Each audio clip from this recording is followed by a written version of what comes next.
예, 오늘 요나서 2장 3절 말씀부터 보겠습니다. 한번 다 같이 인사합니다. 오후에도 뵈니까 참 좋습니다. 점심 맛있게 드셨습니까? 우리 여기 계신 권사님들은 어디 가셨대요? 아, 그래요? 저런 유호명 집사님 어디 가셨어요? 아, 그래요?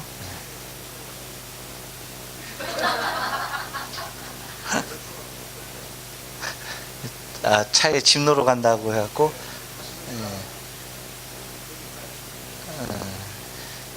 차에 짐 놓으러 갔다가 집으로 갔다. 네, 그래요. 우리가 지난 시간에 기도를 하는 데 있어서 특별한 장소가 필요한가에 대해서 좀 생각했어요. 특별한 장소가 필요합니까? 특별한 장소에서만 기도할 수 있다, 없다? 네, 특별한 장소에서만 기도하는 게 아니다. 어디든지 기도할 수 있다.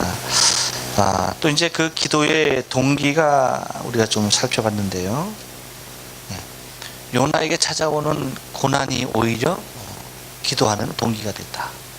좀 생각을 해봤습니다. 그래서 우리가 우리의 삶 가운데 오는 어려움, 그것은 단순한 어려움이라는 것이 아니라 그것이 우리로 하여금 주 앞에 이끄는 그 견인 역할을 하는, 어쩌면 아주 좋은 축복의 매체를 하나님께서 우리의 눈에 다른 모양으로 보여주시는 것이다 라고 말씀을 드렸고요.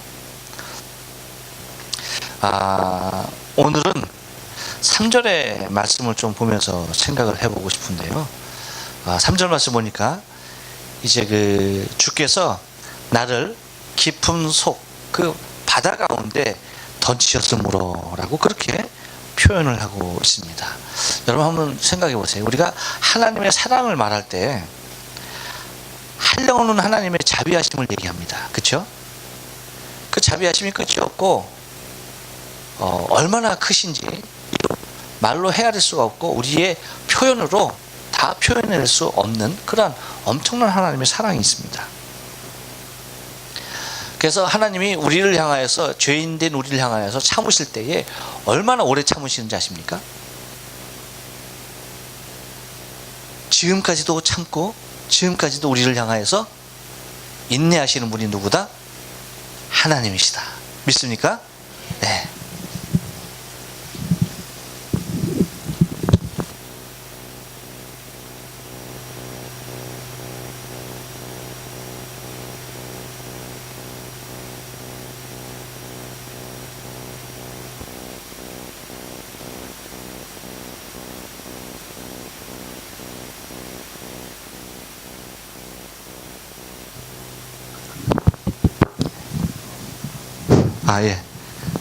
예, 나왔네요. 이게 참아야 되는데 하나님은 길이 참으시는데 사람 못 참아요.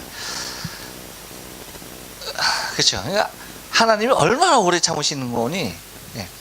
분명히 말을 하는데도 불구하고 인생이 못 알아들어요. 그 목소리 주세요, 목소리 주세요 그랬단 말이에요. 근데 저는 못 참아요. 그렇죠? 이렇게 못 참는데 하나님은 그래도 참으시고 인내하시고 계시는 그 하나님이에요. 여러분, 하나님이 인간의 죄악을 보고 얼마나 한탄을 하셨습니까? 그렇지만 그럼에도 불구하고 참고 참으시다가 무엇까지도 하시는 거예요? 독생자 예수 그리스도까지 보내시는 겁니다. 독생자 예수 그리스도를 보내셨다는 것은 당신이 우리를 향한 사랑의 증거, 다시 말하면 우리를 향하여서 얼마나 인내하시는지에 대한, 우리의 구원을 이루기 위해서 하나님께서 얼마나 힘쓰고 계신지에 대한 모습을 우리에게 가장 적극적인 표현으로 우리에게 나타내 주신 거죠. 그런데 이러한 하나님의 엄청난 자비하신, 오래 참으시는 그 사랑이 있는가 하면은, 또 여러분, 하나님은 우리에게 단호하신 하나님으로 나타나실 때가 있어요. 어떤 하나님으로 나타나신다? 단호박 하나님으로, 또 단호박이 아니라 단호하신 하나님. 어떤 하나님? 단호하신 하나님으로 나타나신다라고 하는 것입니다. 어느 정도까지 단호하시냐? 아까 제가 예수 그리스도를 땅에 보내셨다고 그랬어요. 그런데 당신의 독생자를 세상에 던지시기까지 하나님은 단호하시다는 거예요. 무슨 뜻인지 아시죠? 그러니까 하나님께서 단호하실 때가 있다는 겁니다. 그러니까 요나가 얘기하는 거예요. 주께서 나를 바다 속 아주 깊은 데에 나를 던지셨다라고 그렇게 표현하고 있는 것을 바라보게 되어져요. 그러니까 이렇게 하나님은 오래 참으시다가 풍랑까지 일으키면 참으시다가 뭐예요? 마지막 때는 어떻게 하는 거예요? 들어서 바다에다 던졌다라고 그렇게 말을 해요.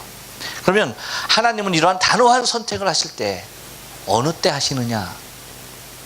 여러분, 우리 개인을 향해서, 나 하나를 향해서, 그리고 여러분을 향해서 인내하시고 참으시고 기다리시는 하나님, 그 자비하신 하나님은 이루 말할 수 없도록 자비하시고 오래 참으신 하나님이십니다. 그런데 여러분, 혹시 더 많은 생명 그리고 더 많은 것에 대한 사랑을 나타나실 때는 단호해지시는 거예요. 배가 풍랑 속에 잠길 것 같으니까, 그러면 여러분 요나 하나 죽습니까? 아니죠. 배에 있는 수없이 많은 생명들이 다 죽는 거예요. 그러다 보니까 하나님은 그 생명을, 다른 생명들을 살리기 위해서 어떻게 하는 겁니까? 요나를 들어서 바다에 던지시죠. 하나님께서 왜 독생자 그리스도 예수를 십자가에 단호하게 매달으셨냐는 얘기예요. 이 잔을 내게서 옮길 수만 있으면 내게서 옮겨 주십시오라고 그렇게 정말 기도하실 때에 땀방울이 땅에 떨어질 때 핏방울로 변하는 모든 모세 혈관이 다 터져서 그 얼굴이 피바다가 될 정도로 기도하시는 그 아들의 기도에 대해서 하나님은 왜 이렇게 단호하셨습니까? 왜 외면하시는 거예요? 그것은 저와 여러분 한 사람 한 사람, 이 인류를 향한 구원할 자를 구원하시길 원하시는, 그 무수한 생명을 구원하기를 원하시는 하나님의 뜻에 하나님은 단호하셨던 겁니다.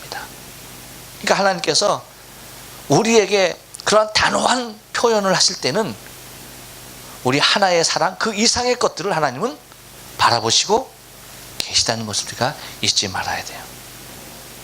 그런데 이러한 하나님의 단호한 결정 가운데서 이 요나가 고백하는 모습이 있습니다.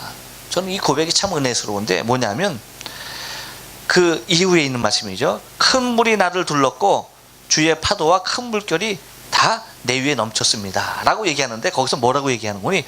주의 파도라고 얘기해요. 주의 파도. 뭐라고 얘기했다고요? 주의 파도. 여러분, 이 파도가 지금 어떤 파도예요? 배를 삼키려 했고 지금 요나를 삼키고 있는 파도 아닙니까? 근데 그 파도를 향해서 어떤 파도라? 주의 파도라고 얘기해요. 사단이 내게 주는 파도라고 얘기하지 않아요. 그렇게 얘기하지 않아요. 어떤 파도다? 주께서 내게 내게 주시는, 주께서 내게 몰아닥치게 하시는 주의 파도라고 얘기하고 있는 것을 바라보게 됩니다. 여러분, 그 이번 주에 그 미국 아리조나 주에서 LPGA 투어가 이루어지고 있어요. JTBC 그 파운더스컵 3라운드가 마쳤어요. 3라운드 동안에 지금 한국의 김효주 선수가 16언더파. 이 사람들이 놀라지도 않아. 아니, 골프를 안 한다고 하더라도 그래서 16언더파 그렇게 얘기하면 뭐가 듣지도 못한 얘기니까 참 대단한가 보다 하고 놀라는 표정이라도 해야 되는데, 김효주 선수가 16언더파. 그래도 뭐 감흥이 없다라고 한다면 그냥 넘어가야지 어쩌겠어요.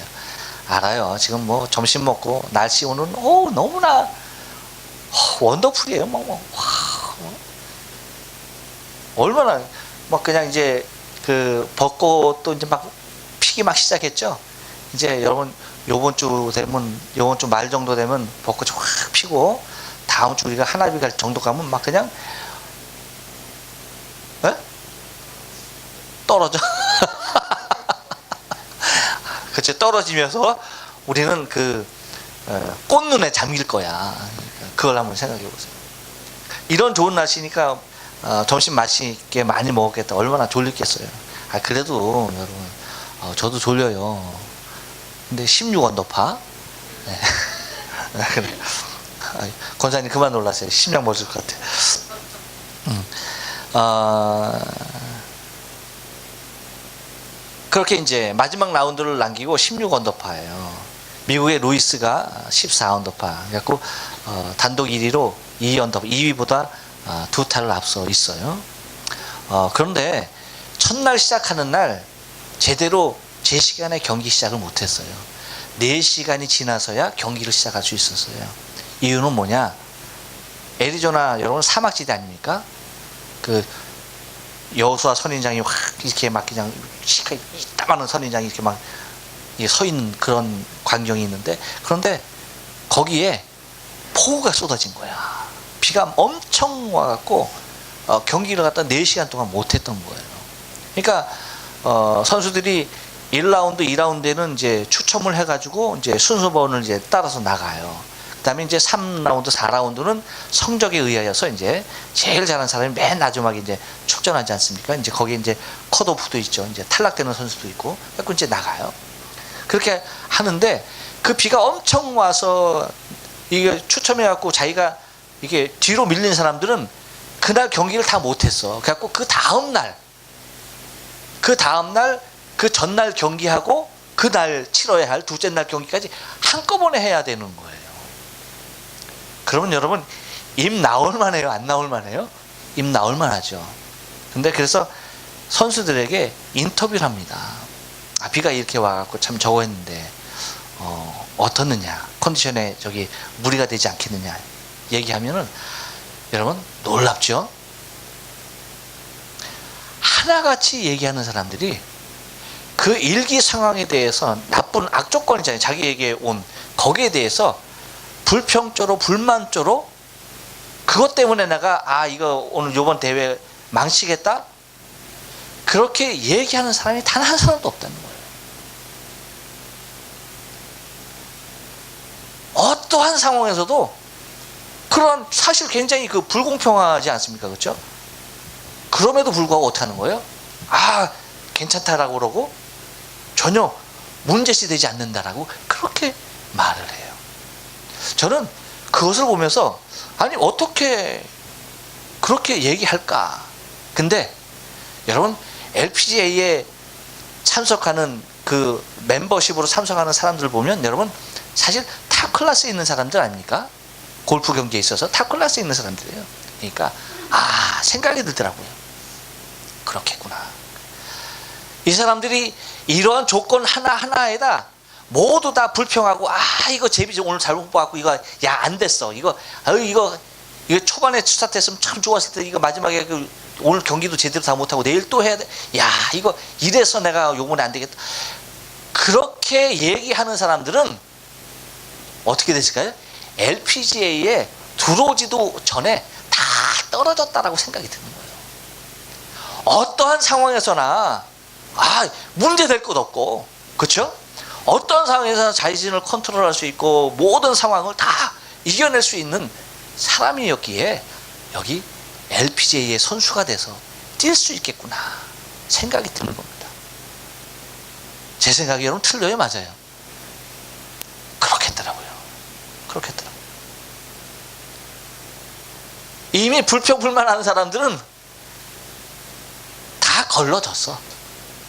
다 걸러지고 어떤 상황에서든지 항상 긍정적으로 그리고 항상 도전적으로 그리고 어떤 상황이 내게 문제가 아니라 나 자신만 컨트롤해 나가면 된다라고 하는 그러한 아주 확고한 신념과 정신이 있는 사람이니까 그 탑클래스의 LPGA 투어 선수로 활약하게 되는 거겠구나 라고 하는 생각이 드는 거예요.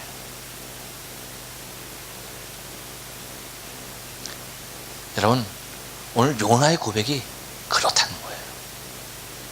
요나의 고백이 이 파도가 나를 삼키려 하는 파도인데 그 파도를 향해서 뭐라고 얘기해요? 주의 파도라고 고백해요. 주의 파도. 그러니까 이미 이제 요나는 던져지고 나서는 하나님이 하시는 일이었구나라고 하는 사실을 깨닫게 되자 자기를 삼키려고 덮쳐오는 파도를 향해서 이것은 주의 파도라고 고백하는 거예요. 여러분, 우리의 삶 가운데 나를 넘어뜨리려고 오는 모든 것들, 이걸 이제는 새로운 각도로 우리가 바라봐야 돼요. 왜 내게 이 험한 파도가 나에게 닥쳐와야 했는가? 그것은 나를 하나님께서 바로 세우려고 하시는, 나를 새롭게 하시는 하나님의 또 다른 사랑의 섭리고 손길이고, 나로 하여금 바로 서게 하는, 이것이야말로 주께서 내게 허락하시는 또 다른 사랑의 손길이구나 하는 사실에 대하여 고백할 수 있어야 돼요. 그래야지 여러분 우리가 정글같이 나오는 것 아니겠어요?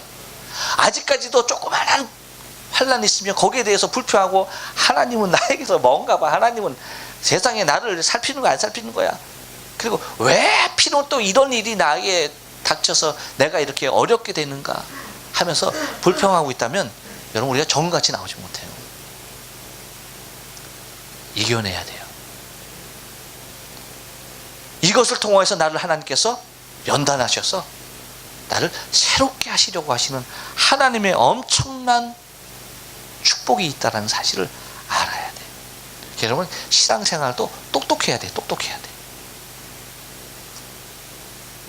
LPGA 얘기 조금만 더 할게요. 올 시즌 여러분 시작해갖고 이 한국 땅에서 태어난 여자들이 전부 우승을 했어요. 여기까지. 여러분 골프하면 본토가 미국에서 사실 모든 LPGA가 그렇죠? 시작되어지고 얼마나 그 미국 프로선수들이 드세요. 어디에 명함이나 내낼 수 있었어요. 근데 세상에도 한국에서 태어난 낭자들이 다 처음부터 지금까지 6대회를 했습니까? 몇 대회 했어요? 5대회. 지금 6번째 대회인데 5대회를 다 우승을 한 거예요. 별로 안 기뻐하는 모습인데. 근데 역시 다 그 정상의 자리에 오르는 사람은 이게 천재라는 얘기가 있는데 진짜 천재가 맞구나. 영어로 얘기하는데 영어도 얼마나 하나같이 다 빼라빼라 얘기를 하는지 부러워 죽겠어. 그러니까 똑똑한 거예요. 똑똑한 거. 상황에 불평하면은 나 자신은 무너질 수밖에 없다는 사실을 너무나 잘 아는 사람들이에요. 여러분 우리 신앙의 삶도 마찬가지. 그래서 주님 뱀같이 지혜로우라고 얘기했던 이유가 다른 데 있잖아요. 우리가 어떤 신앙생활에서 어떤 하나의 환경이라도 내가 거기에 대해서 불평하고 탓하면은 감사치 못하면 어떻게 되는 거예요? 낙오되게 돼 있어요. 다 이겨야 돼. 다 이겨야 돼. 여러분 월드컵 하죠? 그러면은 이제 그 예선 이 리그가 끝나면은 16강 토너멘트에 들어갑니다. 토너멘트에 들어가서는 어떻게 되는 거예요? 무조건 어떻게 돼야 되는 거야? 이겨야 되는 거예요. 우승을 하려면 무조건 이겨야 돼. 한 경기에서도 지면은 어떻게 되는 거예요? 우승 있을 수 없어요? 있었어요? 없어요.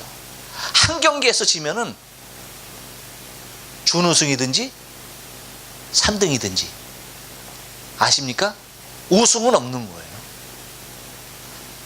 다 이겨야 돼. 다 이겨야 돼. 여러분 우리가 신앙생활이 초보 때는 리그전이라고 생각해요. 거기선 저도 다시 해갖고 다시 이겨서 16강에 들어갈 수가 있어요. 한 번 정도 저도 상관이 없어요. 그렇죠? 그렇지만 어떻게 돼야 돼요? 이제 본선에 딱 들어가서는, 토너멘트에 들어가서는 무조건 이겨야 되는 거예요. 한 번이라도 지면 안 되는 거예요. 정신무장이 새로워야 돼요. 우리의 신앙의 삶이 여러분 그래요. 우리는 이미 토너멘트에 입성한 사람들입니다. 할렐루야. 옆 사람에게 얘기해줘요. 토너멘트 중입니다. 다시 크게 얘기해줘요. 예선 리그가 아닙니다. 정신 차리세요. 토너멘트입니다. 지면은 바로 탈락입니다. 그래. 그래서 범사의 모든 일에 여러분 합격할 수 있는 조건을 주님께서 우리에게 말씀해 주셨어요. 감사해야 돼요. 어떤 악한 조건이라 할지라도 뭐 해야 된다? 감사해야 돼요. 아셨죠? 그러니까 요나가 다시 하나님 앞에 세움을 받을 수 있었던 이유가 뭐예요? 그 파도 속에서도 그 험한 파도가 나를 삼키려고 다가오는 그 험한 파도를 보면서 저 파도를 뭐라고 얘기하고 있어요? 주의 파도다. 주의 파도다. 할렐루야. 여러분, 우리가 신앙생활 중에 토너먼트 중에 하나님의 나라를 향해서 가는 우리의 발걸음 중에 우리로 하여금 큰 시험으로 넘어뜨리게 하는 어떠한 큰 파도가 올 때에 그 파도를 어떻게 봐야 되는 거예요? 주의 파도로 봐야 되는 거예요. 할렐루야. 하나님께서 나로 하여금 여기에서 건지실 큰 파도로 봐야 되는 거예요.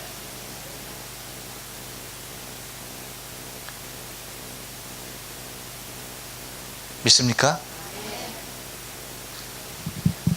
그래서 요나가 그 파도를 바라보면서 빠져서 이제 나는 끝났구나 라고 하는 그 차원에서도 그 파도를 보고 주의 파도입니다. 그 물결이 나를 덮쳤나이다. 할렐루야. 여러분, 세상의 파도였으면 환란이 덮친 거지만 주의 파도가 덮친 것은 뭐예요? 은혜가 덮친 줄로 믿습니다.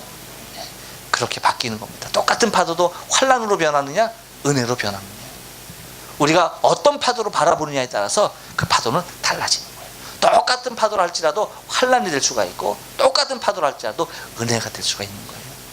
토너멘트에 가는 우리의 신앙의 걸음에는 여러분 은혜만이 자리할 줄로 믿어요. 환란은 우리 스스로가 바라보는 것이지 하나님께서 주시는 것이 결코 아닙니다. 하나님께서 무엇을 주시던 것을 주의 손으로, 주의 손길로 바라보면서 의미를 살리고 승리하시는 우리의 신앙의 삶 되어야 할 줄로 믿습니다. 기도하십니다.